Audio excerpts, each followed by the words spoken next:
Welcome back to Snorkel, everybody. Daniel and Johnny once again here for the infamous episode 6 of season 7 of Game of Thrones. Infamous because it was leaked online, I believe a couple of days ago, maybe even a week ago almost. Oof, what a big mistake by HBO. But I'm sure they still broke records tonight with their viewership. But absolutely. Yeah, it was quite the episode tonight. Of course, if you've seen it, you already know this. Before we hop into the main event, let's talk about what was going on in Winterfell this episode between Sansa and Arya and the problems that are being sown by Littlefinger between them. Arya basically brings the letter that she found last week, where Sansa wrote this letter, obviously, when she was in King's Landing, under distress, basically.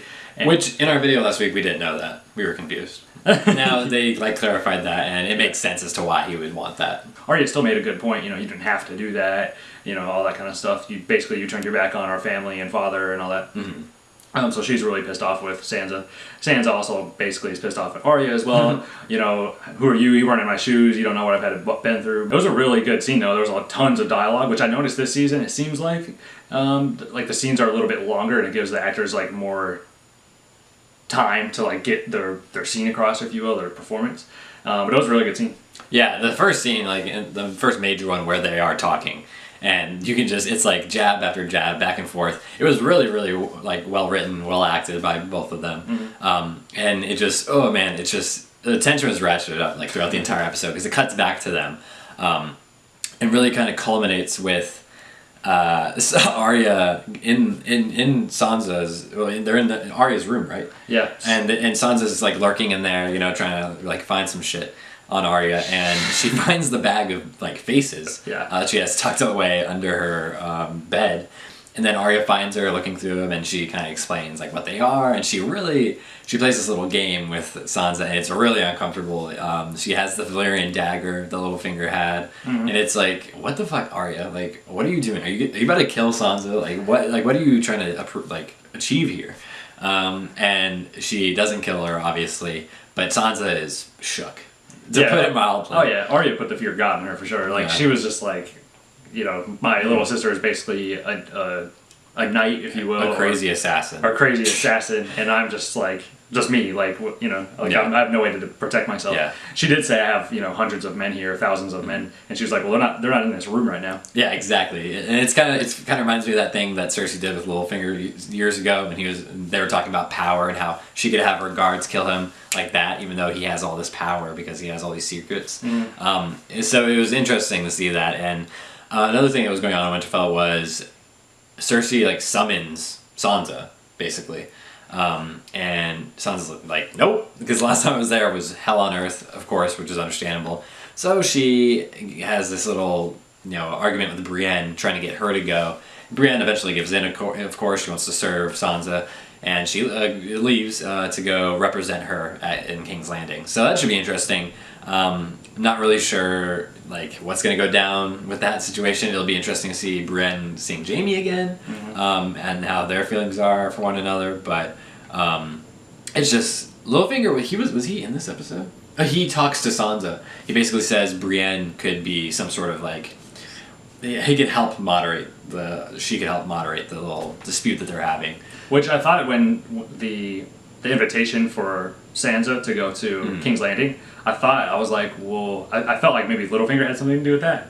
Yeah. Almost, because I'm why? Okay, he tells her that, Brienne of Tarth could be your lifeline almost between you and your sister, and then she all of a sudden gets this invitation, and knowing Sansa's not going to go, and she's going to send Brienne. Yeah, it's just, it's so, it's such a messy mess. That's the only way to describe it. Arya and Sansa are at each other's toes. Littlefinger's working his fucking magic. Brienne's now out of the picture. I just really hope that Jon can get there or something. Bran is he wasn't in this episode, but he can't help them. He can't. Unless he finally pulls his shit together and explains that Littlefinger's behind all this. But, we'll have to watch that situation. And next week I'll be very curious to see what's going on in Winterfell when the season comes to an end. Mm-hmm. But also, as we know, at the end of last week's episode, Jon goes north with the Magnificent Seven, basically, and they are on their quest to go get this white from up north, and that's obviously not an easy thing. But before they get to all the dramatic shit they have some great dialogue back and forth between different guys in the group. Some notable ones to me were like Tormund and the Hound were really going at each other, talking about him being ginger and him like sucking dick. It was really funny. And also, Hound found out that his Tormund's girlfriend was Brienne, who basically beat the crap out of him. Yeah, that was really, really funny. And it's so cool to see all the little connections that the writers, sneak in there that you don't even remember. And then also Jorah and Jon had a little heart-to-heart about Jorah's father, and Jon tries to give him Longclaw, his Valyrian sword, back to Jorah, and Jorah says, "No, you earned this. I disgraced my family, and you should have it." Basically. And finally they do come across a group of White Walkers, and they take one. And Jon kills a White Walker, and which kind of kills the magic of the group that they found, except for one, which they do take and capture. But he lets out this giant scream before they can stop him, which leads to them being trapped in the middle of a frozen lake, surrounded by thousands of these fucking dead people, and they get trapped there. But before that happens, Gendry gets sent away. They're like, "You gotta get to Eastwatch. You're the fastest," and that's kind of where they are, the middle of the episode. Yeah, they send Gendry back to Eastwatch in order to send a raven to Daenerys saying that they need help immediately. Yeah. They basically need to get out of there immediately. Yeah. They're surrounded by thousands of Walking Dead, basically. Yeah. So they're in the middle of this lake, and there's a rock formation that's kind of coming out of the water. Mm-hmm. So they're all on top of that, and they're getting closed by these thousands and hundreds of thousands of zombies. And the reason they can't get quite to where they're at on this rock is because the weight of all these people obviously caused the ice to break, and they can't get past that little gap. Yeah. So that they're overnight. They're still waiting for it to be saved. They have the White Walker tied up and on the ground, and the next day... Yeah, they wake up in the morning first. And... What's the guy's name? Thoros. We earlier in the episode, they got attacked by a fucking bear. A White Walker bear. And he got mauled, the worst out of all of them. They obviously defeated the bear, but he had some pretty bad wounds that Beric tried to help out with by burning them. And so the next day, they thought he was pretty much fine, but they wake up and he is dead, which really sucks, especially for Beric, because that was the guy that kept bringing him back to life. So at this point, it's, he's fucked. Yeah. In that respect. So they end up obviously finding that he's dead in the morning because he kind of froze to death, which Hound was just like, "Oh, this is one of the better ways to go." So in the world of Game of Thrones, that's true. So Hound is throwing these rocks at the walkers, and he hits one of them, knocks his jaw off, and he just kind of stands there, and then he throws another one, but it's a bigger one, and it doesn't make it all the way. Oh man! So it kind of just skips along on the ground, and then they realize that the zombies realize that the lake is frozen again. Yeah. So that they can continue on to attack. So they just slowly, one by one, start walking, and then a bunch of them realize that it's okay, so they attack them. Man. It's fucking hectic. Yeah, it is insane. From this point forward for these guys, they're literally battling. All of them are just throwing everything they can at these guys. They're getting attacked by thousands of zombies, and the Night King is watching from a ridge, way up high. Yeah. And he has his horse and his little guards and whatnot, and he's just watching all this happen. Another thing, obviously, that we had brought up earlier was, that I brought up in past episodes, was just the pacing of this season. It happened so fast. Gendry makes it to Eastwatch. Yeah. The Raven is sent. Next thing you know, Daenerys is boarding Drogon, and her other dragons are following her. Tyrion's like, "Where are you going?" And then she's like, "I have to go. I can't." And he's like, he's basically calling her crazy because if she gets killed, it's all over. Everything is just... So next thing you know, they cut back. The guys are battling, and it looks like all hell's breaking loose. Oh, all hell has. It is. Yeah. Next thing you know, Drogon is just like, holy shit, it's awesome. The dragons are just going apeshit with their fire and blowing these guys left and right. Oh my god, the destruction is just fantastic. Yeah. You're so cool. And you're just the relief, you can see on Jon's face and Tormund's face. And Tormund, who barely escapes death because the Hound actually saves him, who was the guy he was fighting with the most prior to that. So that was a really cool moment. But Daenerys is fucking tearing shit up. She's also kind of in shock because she sees all they were correct. Jon was telling the truth. She comes down, she lands, and she's like, "You guys gotta get that fucking thing up here. Let's get out of here." Jon is trying to help him up, and him and Daenerys kind of lock eyes, and he's like, "Oh, I want to help you, but I gotta kill these guys." And he sees the Night King, and he's like, holy shit, because the Night King grabs a spear and he's about to fucking launch this bitch. And so at first I thought he was gonna shoot it at Jon. Yeah, that's what I thought as well. Because I'm sure he knows that he remembers him from before. Yeah. But instead, he looks up and one of the dragons is coming towards them, and he throws it like a javelin, and it strikes the dragon.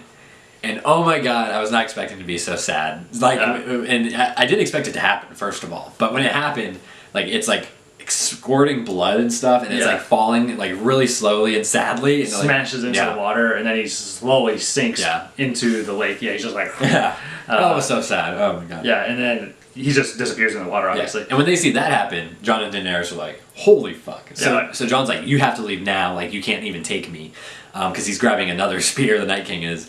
And so it's at that point, Jon also gets tackled into the ice. He goes underwater. Daenerys says, she looks heartbroken, of course. She flies off.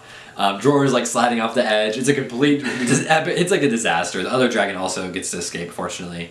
And then they kind of disperse, and Jon gets up. He manages to survive, gets out of the water.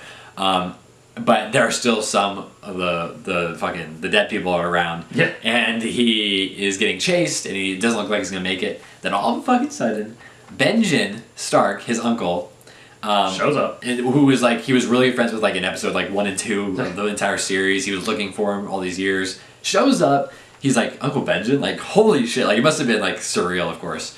And he's like, you gotta get on the horse, you gotta go. Like, without me, like, you gotta get out of here. So he sacrifices himself. Jon rides off towards Eastwatch, and it cuts to Daenerys, who is on top of the wall. Yeah, and she's basically, Jorah's like, Miss, it's time to go. We need to leave, obviously. Yeah, there's a lot of shit to handle. Because they still have, fortunately, they have the body, and the Hound, like, delivers it on the ship, and he parts ways with Beric and Tormund. I'm not really sure, like, what's going to happen now with those guys, if they're going to keep fighting with Jon, if they're going to, like, help out. Presumably they will, but he's like, I fucking hope I never see you ever again, so I'm not really sure.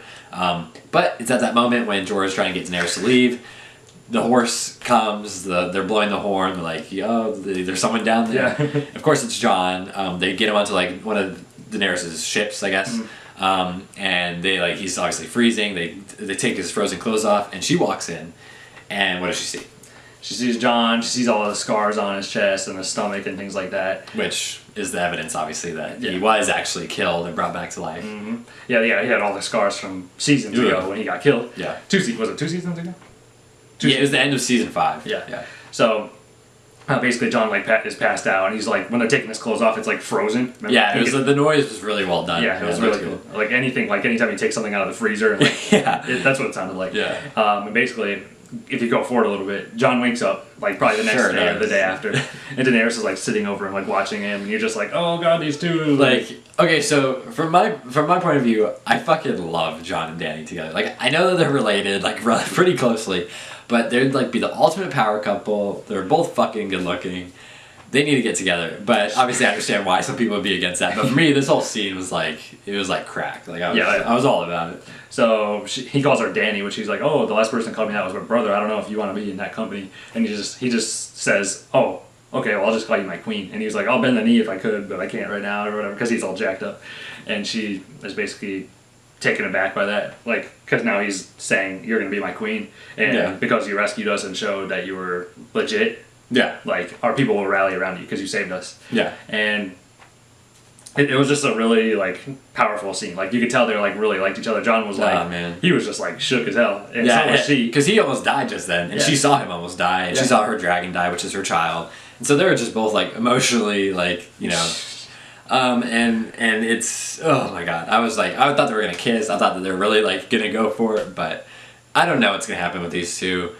She kind of pulls away at the end and leaves, and it's almost like she knows, like in a way. Like that's kind of what I took from it. I'm sure she doesn't, but I don't know if they're gonna get together or not. Maybe this is like the writers kind of giving us one final tease, but it would make sense from a political standpoint. It's just a matter of if they're gonna, figure out what's the actual blood. There's one last little thing at the end that's extremely important.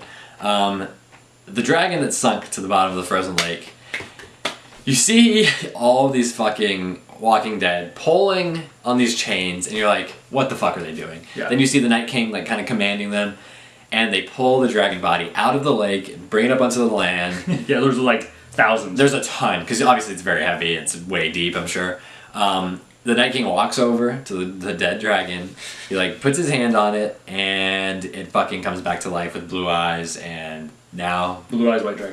the army of the dead have a fucking dragon. He's probably gonna be riding this shit. Yeah, that would be. Oh my god. Oh god. I can't like even think how epic next season is gonna be, but. This is a bad thing, of course. It was bad enough that they lost a dragon because they need as many as they can to fight these things.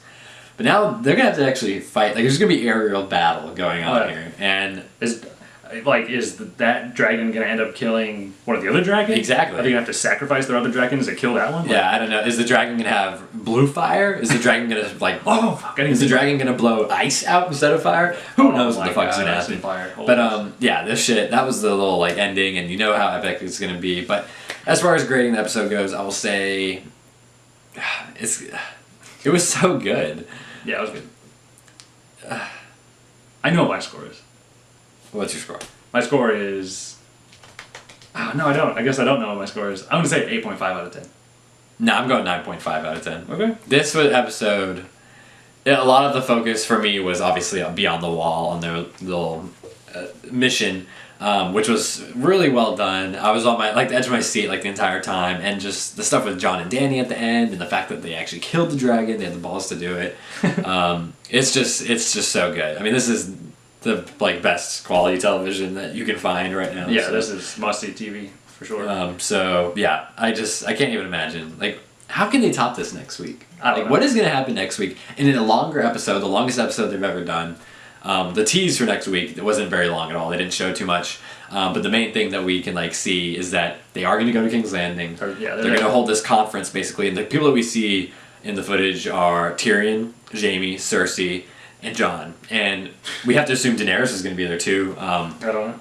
It's going to be fucking crazy, guys. I don't know what is going to happen. I don't know what they're going to do with all that time and money for this episode, but...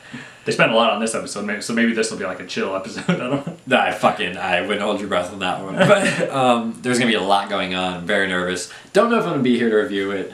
Most likely looking like not. But it's been a very, very, very good season.